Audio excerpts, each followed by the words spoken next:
Assalamualaikum warahmatullahi wabarakatuh. Alhamdulillahi wa kafa.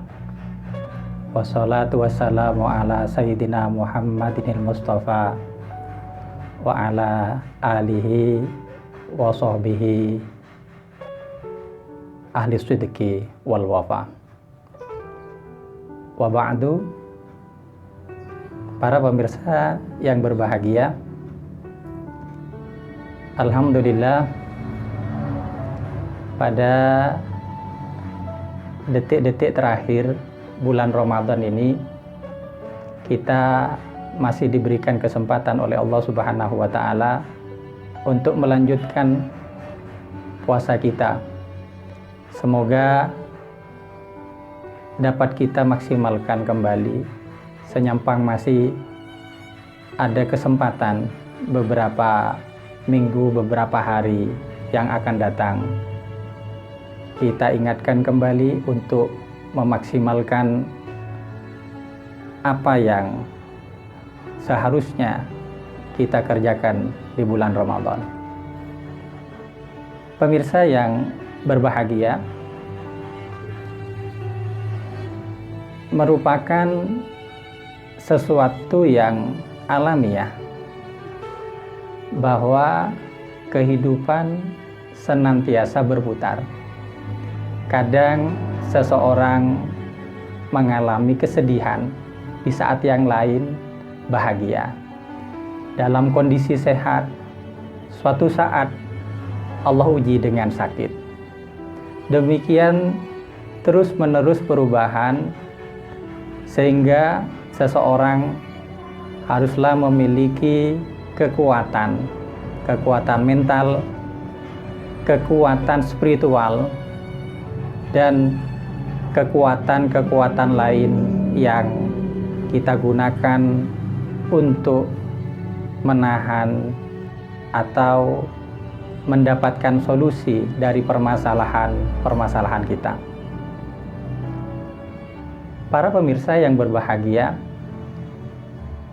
salah satu hal pokok yang mendominasi dalam kehidupan manusia adalah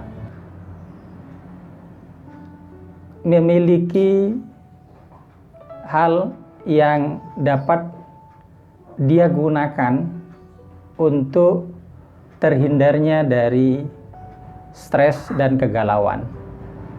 Bahasa kita sumpek. Maka solusi yang ditawarkan oleh agama Islam adalah dengan mendekat kepada Allah, taqarrub kepada Allah, dengan memperbanyak amal ibadah, termasuk diantaranya adalah berzikir. Berzikir di dalam Al-Quran, salah satu faidah atau fadilahnya adalah akan memantapkan hati, membuat hati menjadi tenang menghadapi persoalan hidup dan kehidupan. Maka Allah berfirman,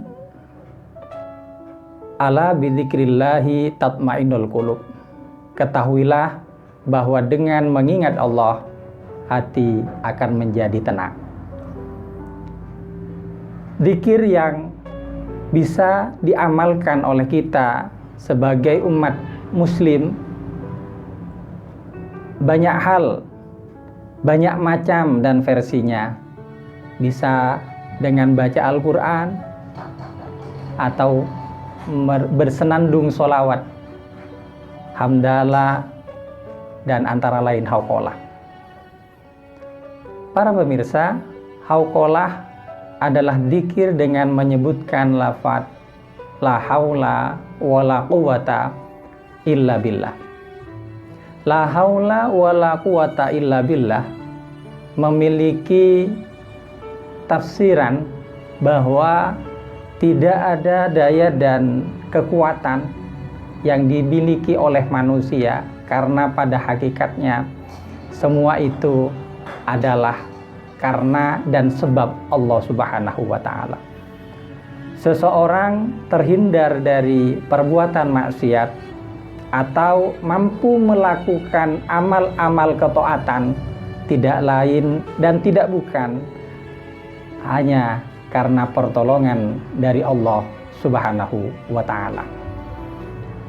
Ada kisah yang menarik yang kami nukil dari kitab karya Asy-Syaikh Al-Imam Jalaluddin As-Suyuti. Kitab beliau yang kami kutip adalah Lubabun Nuqul fi Asbabin Nuzul, di mana diceritakan bahwa ada seorang sahabat Nabi yang bernama Auf bin Malik Al-Asja'i. Sahabat Auf bin Malik Al-Asja'i kehilangan putra sematawayangnya yang bernama Malik. Malik bin Auf bin Malik Al-Asja'i. Ketiadaan atau alpanya putra daripada Auf adalah pasca terjadinya peperangan antara kaum muslimin dan musyrikin, di mana ketika pasukan muslim kembali kepada keluarganya, kepada sahabat-sahabat Nabi yang lain, tidak diketemukan Malik bin Auf di tengah-tengah mereka. Malik bin Auf tidak kembali ke rumah, sehingga membuat galau, membuat banyak bimbang dan susah kedua orang tuanya. Kemana anakku Malik? Singkat cerita, maka Auf bin Malik Al-Asja'i pergi menemui Rasulullah Shallallahu Alaihi Wasallam untuk dimintai pendapat dan barangkali ada solusi yang bisa menenteramkan hati dia dan istrinya. Maka Rasulullah memberikan arahan kepada Auf bin Malik, "Wahai Malik, kamu dan istrimu hendaklah memperbanyak dzikir la haula wala quwata illa billah." Singkat cerita, Auf bin Malik kembali ke rumah, bertemu dengan istrinya, berkata kepada istrinya, "Pesan Rasulullah, kamu dan saya dianjurkan untuk memperbanyak zikir la haula wala quwata illa billah." Maka suami istri ini yang kehilangan jejak daripada sang putra dengan mantap terus menerus melantunkan, melafalkan zikir la haula wala quwata illa billah dengan penuh pengharapan agar bisa bertemu dengan putranya atau setidaknya mendapatkan kabar seperti apa dan di mana keadaan putranya sekarang. Maka suatu detik atau waktu kemudian terdengarlah ketokan pintu di rumah Auf bin Malik. Ketika dibuka, ternyata putra sematawayangnya telah berdiri di depan rumah mereka. Begitu gembiranya, kemudian ia peluk dan ditanyakan, "Kemana saja kamu, wahai putraku?" Dikatakan oleh Malik bin Auf, "Ayah, aku ditawan oleh pasukan musuh.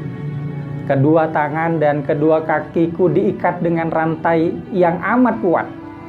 Hingga suatu saat, tiba-tiba ikatan itu mulai sedikit demi sedikit terlepas. Dan bukan hanya itu, lalainya musuh, aku dapat membawa harta ghanimah berupa kambing yang ada di depan rumah kita." Maka Auf dengan heran bertanya, "Bukankah medan pertempuran, kemah musuh jauh dari sini? Bagaimana engkau bisa secepat kilat sampai di rumah kita?" Dijawab oleh Malik bin Auf putranya, "Tiba-tiba ada sesuatu yang mengantarkan aku untuk sampai kepadamu di rumah ini, seakan-akan malaikat membawa terbang aku." Dengan kisah ini dapat kita ambil kesimpulan, apapun masalahnya, apapun problematika hidup, kita kembalikan kepada Allah, antara lain dengan memperbanyak zikir la haula wala quwata illa billah. Para pemirsa yang dirahmati Allah Subhanahu wa Ta'ala, dalam sebuah hadis juga dijelaskan dari fadilah mendikirkan atau mendawamkan zikir la haula wala quwata illa billah. Dikutip bahwa manfaat atau fadilah daripada mendawamkan zikir la haula wala quwata illa billah adalah sebagai penawar daripada sakit yang diderita oleh seseorang, aisaruha alhammu. Maka dikatakan la haula wala quwata illa billah adalah obat untuk 99 penyakit. Yang paling ringan adalah penyakit sumpek, galau. Maka yang paling ringan adalah penyakit sumpek, galau. Maka bagaimana 98 penyakit yang lain? Dengan penuh keyakinan akan insya Allah biidnillah terobati dengan zikir la haula wala quwata illa billah. Marilah kita berdoa kepada Allah, mudah-mudahan Allah memberikan solusi atas setiap problematika yang sedang menghampiri kita atau akan datang kepada kita. Juga kita diingatkan dengan zikir ini, zikir yang penuh dengan fadilah, zikir la haula wala quwata illa billah. Tidak ada daya, tidak ada kekuatan selain dengan pertolongan Allah Subhanahu wa Ta'ala. Semoga sedikit ini menjadi pelajaran berharga bagi kita semua. Mudah-mudahan kelak kita dikumpulkan bersama orang-orang soleh di jannahnya Allah Subhanahu wa Ta'ala. Demikian, wallahul muwaffiq ila aqwamit thoriq. Assalamualaikum warahmatullahi wabarakatuh.